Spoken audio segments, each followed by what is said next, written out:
હુમલો થયો છે। એક વિદ્યાર્થી અન્ય વિદ્યાર્થી પર છરી વડે હુમલો કર્યો છે। વિદ્યાર્થીને પેટ અને હાથના ભાગે ગંભીર ઈજા થઈ છે। બાલાસિનોરના તળાવ દરવાજા શાળાની આ ઘટના છે। શાળા છૂટ્યા બાદ સ્કૂલની બહાર વિદ્યાર્થી પર હુમલો થયો છે। ઘાયલ બાળક ખાનગી હોસ્પિટલમાં સારવાર હેઠળ છે। ધોરણ 8ના બંને વિદ્યાર્થીઓ વચ્ચે બોલાચાલી થઈ હતી અને મસ્તીમાં મામલો ઉગ્ર બની ગયો। तो बाळकने हथियार कब्रस्तानमांथी मळ्युं हतुं तेवुं पोलीसनुं निवेदन छे अने कब्रस्तानमांथी मळेली छरी दफ्तरमां राखी हती अने ते त्यां पहोंच्यो हतो। तो एक विद्यार्थीए बीजा विद्यार्थी पर हुमलो कर्यो छे।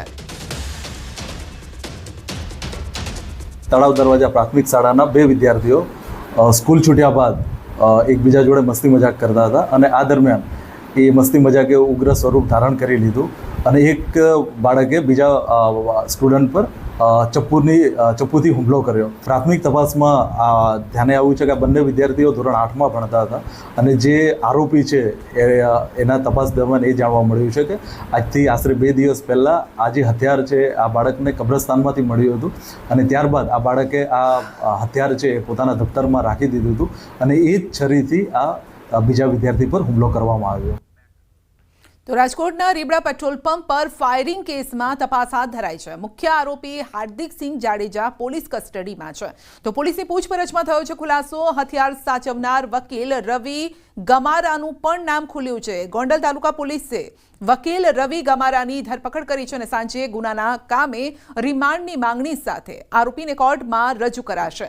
शार्प शूटरोने રીબડા खाते फायरिंग करवा माटे हथियार रवि गमाराए आप्युं हतुं। अगाऊ फायरिंगनो प्लान निष्फळ जता हथियार रवि गमाराने साचववा माटे आप्या हता। तो फायरिंग केसनो आ मामलो छे ने हथियारो मामले हवे नवा खुलासा थई रह्या छे। मुख्य आरोपी हार्दिकनी पूछपरछमां आ खुलासो थयो छे। तो हथियारो रवि गमाराने साचववा माटे आप्या हता। तो अगाऊ फायरिंगनो प्लान हतो जे निष्फळ गयो हतो।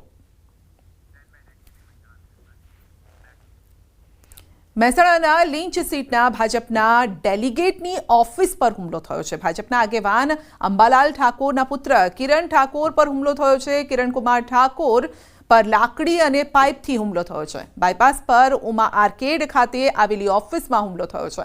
હુમલો કરનાર 4 આરોપી સામે ફરિયાદ પણ દાખલ કરાઈ છે। तो फरियादीने गरदापाटू अने पाइपथी मार मारवामां आव्यो। जूनी अदावतमां हुमलो कर्यो होवानी फरियाद छे। महेसाणा तालुका पोलीस मथके फरियाद नोंधाई छे। आ तरफ अमरेलीमां 3 सिंहोए पशु पर हुमलो कर्यो छे। सावरकुंडलाना मोटा भमोदरा गामे सिंह ત્રાટક્યા હતા અને 3 સાવજોએ 8 પશુઓનું મારણ કર્યું। તો ગામની ગલીઓમાં સિંહના આટાફેરા સીસીટીવીમાં કેદ થયા। ભમોદરા ગામમાં અનેક વખત સાવજો આવી જવાની ઘટના બની છે। તો સિંહના આટાફેરાથી લોકોમાં ફફડાટ છે। સાવરકુંડલાના મોટા ભમોદરા ગામે સિંહ ત્રાટક્યા હતા જે સીસીટીવીમાં કેદ થયા હતા। તો પશુનું મારણ પણ કર્યું છે અને 3 સાવજોએ 8 પશુઓનું મારણ કર્યું છે જેથી પશુપાલકોમાં પણ હજુ પણ ચિંતા છે। સુરતમાં રોગચાળો બેફામ રીતે વકરી રહ્યો છે અને રોગચાળાએ વધુ એક બાળકનો ભોગ લીધો છે। સચિન પાલીગામમાં એક બાળકનું મોત થયાનું સામે આવ્યું છે। 1 વર્ષીય બાળકને શરદી ખાંસી તેમજ તાવ આવી રહ્યો હતો। સ્થાનિક ક્લિનિકથી દવા લીધા બાદ તેની હાલત સ્થિર હતી પરંતુ વહેલી સવારે અચાનક તેને શ્વાસ લેવામાં તકલીફ થઈ। તેને હોસ્પિટલ ખસેડવામાં આવ્યો અને હોસ્પિટલ પહોંચે તે પહેલા જ બાળકનું મોત થયું છે। તો અચાનક બાળકનું મોત થતાં પરિવારમાં શોક છે। सर्दी जुकाम था, बुखार भी था। तो प्राइवेट हॉस्पिटल थे, मतलब दवा सुई चला था तब तो मतलब दवाई खाते थे तो ठीक थे। फिर एक बार थोड़ा सांस लेने में प्रॉब्लम होने लगा तो फिर कुछ खिला के दवाई ववाई खिलाए। तो फिर सुबह 6:30 बजे दवाई खिलाए तो फिर हम लोग सोचे कि थोड़ा फिर भी दिक्कत हो रहा था। हम लोग ला रहे थे हॉस्पिटल में तो फिर रास्ता में ही थोड़ा सांस बंद हो गया था। ગુજરાતમાં એક જીવલેણ રોગે દેખા દીધી છે। અમદાવાદમાં ધોળકાના પીસાવાડામાં CCHF રોગનો કેસ સામે આવ્યો અને દહેશત મચી ગઈ છે। રોગના કારણે 50 વર્ષીય પશુપાલકનું અવસાન થયું। CCHF એટલે કે ક્રિમિયન કોંગો હોમોરહેજિક ફીવર, અને આ એક ગંભીર વાયરલ રોગ છે જે ઈતળીના કરડવાથી અથવા તો ચેપગ્રસ્ત પશુના લોહી કે માંસના સંપર્કથી ફેલાય છે. CCHFનો કેસ આવતા પશુપાલન અને આરોગ્ય વિભાગ હરકતમાં આવ્યો. 168 જેટલા ઘરોની મુલાકાત કરાઈ, 22 જેટલા પશુઓના વાડામાં સ્વચ્છતા અંગે પગલાં પણ લેવાયા છે.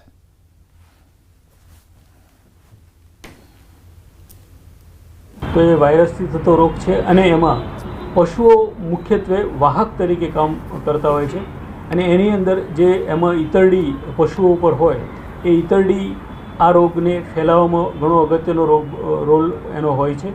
અને ઈતરડી જ્યારે પશુને કરડે ત્યારે મુખ્યત્વે જે પશુની પર ચોંટેલી ઈતરડી મનુષ્યને જ્યારે કરડે ત્યારે આ રોગ મનુષ્યમાં જોવા મળતો હોય છે. ભરૂચ ખાતે શહેર સહિત નેશનલ હાઈવે 48 પર ટ્રાફિક જામ સર્જાયો છે અને ભારે વાહનો અને માલધારી વાહનો ભરૂચના સિટી વિસ્તારના મુખ્ય માર્ગ પર પસાર થતા ચક્કાજામ થયો છે. તો આ દ્રશ્યો ત્યાંના છે. વહેલી સવારે ટ્રાફિક જામના દ્રશ્યો જોવા મળ્યા. કિલોમીટર સુધી વાહનોની કતારો લાગી હતી અને લોકો તેમાં અટવાયેલા હતા. તો ટ્રાફિક જામના કારણે લોકો અટવાઈ ગયા હતા. અનેક લોકો, જેમાં વૃદ્ધો પણ હતા, ઘણા લોકોને મેડિકલ ઇમરજન્સી પણ હશે, તેવા લોકો પણ આ ટ્રાફિક જામમાં અટવાઈ ગયા હતા. જોકે સ્થાનિક કેટલાક લોકો આવ્યા અને તેઓએ રસ્તો ખુલ્લો કરવાનો પ્રયત્ન કર્યો હતો, કારણ કે જ્યારે ટ્રાફિક જામ થતો હોય છે ત્યારે દરેકની એ જ સમસ્યા હોય છે કે મારે વહેલા જવું છે, અને તેવામાં ટ્રાફિક વધુ તેમાં પ્રોબ્લેમ થતો હોય છે. આવામાં સ્થાનિક લોકો આવ્યા અને ટ્રાફિક હળવો કરાવ્યો. ધોરાજીના મોટા ગુંદાળા ગામમાં તૂટેલા રસ્તા લાંબા સમયથી રિપેર ન થતા ગ્રામજનોમાં રોષ જોવા મળ્યો છે. સરપંચ દ્વારા ગટરનું કામ તો કરવામાં આવ્યું, પરંતુ રસ્તાની મરમ્મત કરવામાં આવી નથી અને મુખ્ય બજારમાં કાંકરા નાખી અને કામ ચલાવાઈ રહ્યું છે, જેના કારણે હાલાકી વધી રહી છે. અનેકવાર રજૂઆત કરવા છતાં પણ કોઈ કાર્યવાહી નથી થઈ, અને જેથી ગ્રામજનોએ બેનર સાથે રસ્તા પર ઉતરી અને ઉગ્ર વિરોધ નોંધાવ્યો છે. કચ્છના માંડવીના મોટા લાઈજા ગામે વિચિત્ર અકસ્માતનો વિડીયો વાયરલ થયો છે. કપડાં સુકવવા જતા એક મહિલાનો પગ સ્લીપ થઈ ગયો અને દિવાલ પર લગાવેલી લોખંડની અણીદાર ગ્રીલનો સળિયો હાથમાં આરપાર નીકળી ગયો. મહિલા ગ્રીલની દિવાલ પાસે બેસી રહ્યા. હાથમાંથી આરપાર ગ્રીલનો સળિયો ઘૂસેલો રહ્યો અને જોકે તાત્કાલિક સ્થળ પર ડોક્ટરને બોલાવવામાં આવ્યા અને ત્યાં ગ્રીલમાંથી તેમનો હાથ બહાર કાઢવામાં આવ્યો હતો. તો મહિલાના હાથમાંથી આરપાર નીકળી ગયો હતો ધારદાર સળિયો. કપડાં સુકવવા જતા પગ લપસી ગયો અને આ દુર્ઘટના ઘટી હતી. જોકે ડોક્ટરને બોલાવવામાં આવ્યા. બીજી તરફ સુરતમાં પણ આવો જ કિસ્સો સામે આવ્યો. સિવિલ હોસ્પિટલમાં એવા દ્રશ્યો જોવા મળ્યા જેને જોઈને થોડા સમય માટે હાજર લોકો સ્તબ્ધ થઈ ગયા. છાતીમાં ધારદાર કાતર ખૂંપેલી હાલતમાં એક યુવકને સિવિલ હોસ્પિટલ ખસેડાયો. મિત્રો સાથે મસ્તી કરતા યુવકનો પગ સ્લીપ થઈ ગયો, જેના કારણે હાથમાં રહેલી કાતર શરીરમાં ઉતરી ગઈ હતી અને યુવકની છાતીમાં કાતર ઘૂસી ગઈ. ગંભીર હાલતમાં તેને હોસ્પિટલ ખસેડાયો અને આ ઘટનાથી હોસ્પિટલના તબીબો અને સ્ટાફ ચોંકી ગયા. જોકે તબીબોએ તાત્કાલિક અન્ય કોઈ ઈજા ન થાય તે રીતે કાતર બહાર કાઢી.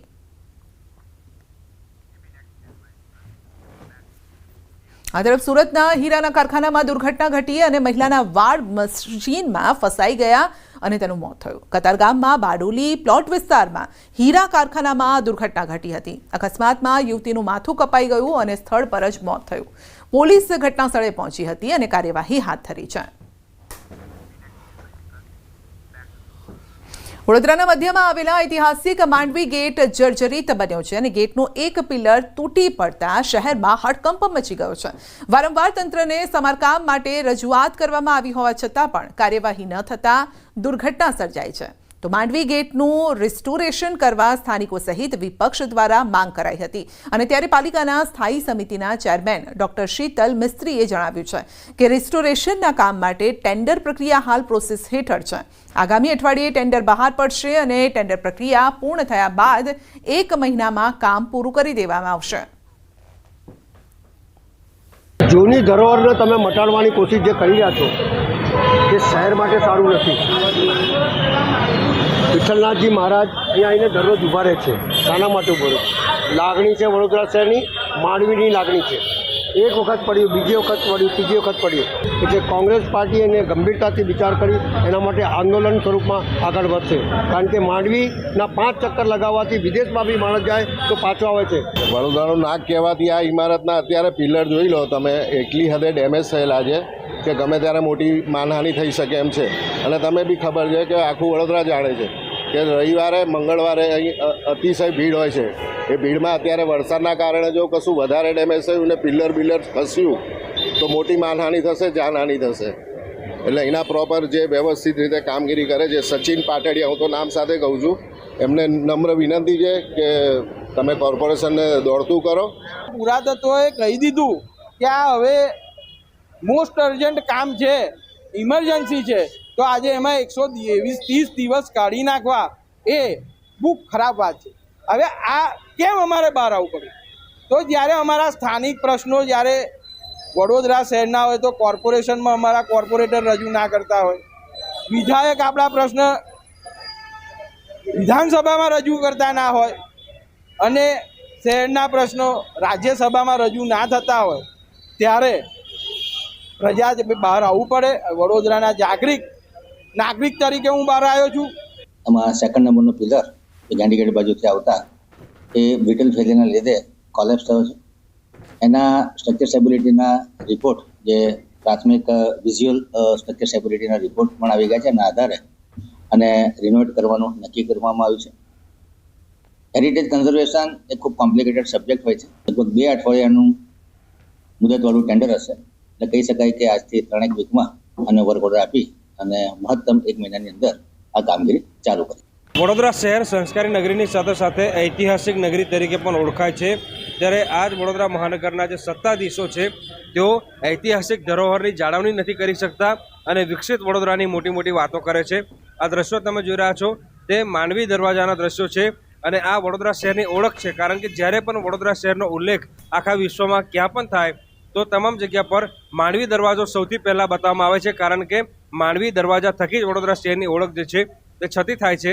ત્યારે અત્યારે આ જે માંડવી દરવાજો છે તેની દુર્દશા જોઈ શકાય છે. 4 દરવાજા વિસ્તાર કહેવાય છે અને 4 દરવાજા વિસ્તાર પૈકીનો મુખ્ય જો કોઈ દરવાજો હોય તે માંડવી દરવાજો એટલે કે માંડવી ગેટ અત્યારે તમે જોઈ રહ્યા છો એ છે. વડોદરા મહાનગરપાલિકાના સત્તાધીશોએ જવાબદારી લીધી હતી કે આ ગેટનું રિસ્ટોરેશન કરાશે, તેની દરકાર લેવાશે, પરંતુ તેમને કહ્યું એ કરી ન બતાવ્યું. એના કારણે દિવસે ને દિવસે આ જે ગેટ છે તેની સ્થિતિ કથળી રહી છે અને અહીંયા ગેટની બિલકુલ નીચે જ મેલડી માતાનું ઐતિહાસિક મંદિર આવેલું છે, ગાયકવાડી સમયનું, અને હજારોની સંખ્યામાં ભક્તો જે છે અહીંયા મંદિરે દર્શન કરવા માટે આવતા હોય છે. ત્યારે આ ગેટની દુર્દશા જોઈને આજે તમામ ભક્તો છે તેમના જીવ તાળવે ચોંટતા હોય છે અને આ ભક્તો જે વડોદરા શહેરના વહીવટદારો છે તેમની સામે અત્યારે રોષ વ્યક્ત કરી રહ્યા છે. હાર્દિક દીક્ષિત, ન્યૂઝ 18 ગુજરાતી, વડોદરા. છોટાઉદેપુર જિલ્લાના બોડેલી તાલુકાના અલી ખેરવા જૂથ ગ્રામ પંચાયતના માજી સરપંચને નોટિસ મળી છે. માજી સરપંચ ગ્રામ પંચાયતના સ્વભંડોળની ગ્રાન્ટમાં 20 લાખની ગ્રાન્ટ વાપરીને ખર્ચ કરી નાખ્યો અને તેમાં ગેરરીતિ ઝડપાતા તાલુકા વિકાસ અધિકારીએ નાણાં વસૂલવા માટે નોટિસ પાઠવી. વર્ષ 2017-18, 18-19માં ગ્રામ પંચાયતના સ્વભંડોળમાં ગેરરીતિ બાબતે નરહરીભાઈ પટેલે જિલ્લાના ઉચ્ચ અધિકારીઓને લેખિતમાં રજૂઆત કરી હતી અને જેમાં કંચનભાઈ પટેલ અલી ખેરવા જૂથ ગ્રામ પંચાયતના સરપંચ પદે હતા. ત્યારે ગ્રામ પંચાયતના સ્વભંડોળના નાણાં તાલુકા વિકાસ અધિકારીની મંજૂરી વગર સરકારના નિયમ અનુસાર કરવાનો ખર્ચ હોય તેનાથી વધારે ખર્ચ સરકારી ચોપડે પાડીને સરકારી નાણાં વાપરી નાખતા સમગ્ર મામલાની તપાસ હાથ ધરાઈ હતી. તો જેમાં ગેરરીતિ થઈ હોવાનું સાબિત થયું છે. ભંડોળમાંથી જે ખર્ચ કરવામાં આવેલ રસ્તાથી માંડીને જે બાકીનો એમાં જે કંઈ ખર્ચ કરવાનો થતો હોય વડી કચેરીમાંથી અથવા સક્ષમ અધિકારીની મંજૂરી જે લેવાની થતી હોય છે એની અંદર મંજૂરી ન લેવાના કારણે જે વહીવટમાં અનિયમિતતા જણાય છે અને જે કામગીરી છે કામગીરી કરતાં પણ ખર્ચ ક્યાંક વધુ થયેલ જણાય છે.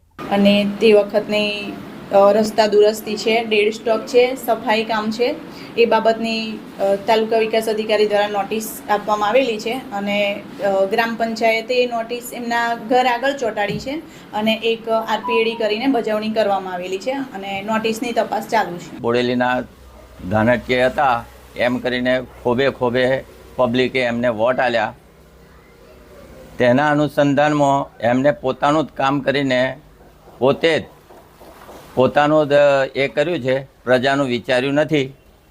ને એ ઉપરાંત ઊંચાપત કરેલી છે તે પેટે આ તાલુકા વિકાસ અધિકારીએ નોટિસો પણ એમને આપી છે.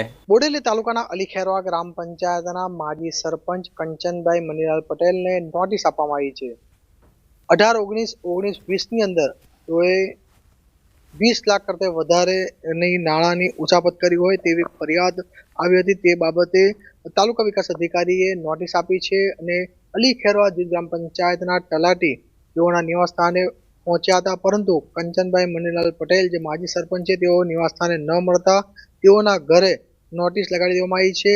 અને ખાસ કરીને જે ગામની અંદર રોડનું કામ હોય, સફાઈનું કામ હોય, ગટરનું કામ હોય, એ જે કામ કરવાના હોય છે તે ઉચ્ચ અધિકારીની પરવાનગી લેવાની હોય છે. તે પરવાનગી ન લેવાના કારણે જે પૈસા જે છે તે વાપરી લીધા છે તેવું રજિસ્ટરમાં નોંધ કરવામાં આવી છે. તેના કારણે હાલ તો તાલુકા વિકાસ અધિકારીએ જે નોટિસ ઇસ્યુ કરી છે, 20 લાખ કરતાં વધુની રકમ જે છે તે રિકવરી કરવા માટેની નોટિસ આપી છે.